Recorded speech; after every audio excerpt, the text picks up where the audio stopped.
beatwalls.com.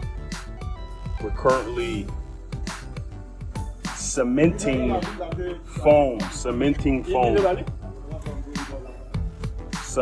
foam.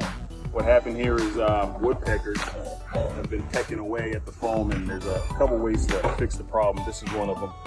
One of them that we do is add cement to the face of the foam band, which essentially makes it a stucco cement band.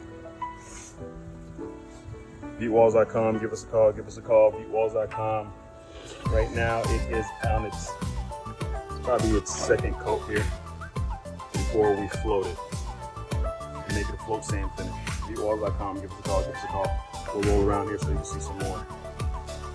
Actually, let's take it back here, and you'll see prior to anything on it.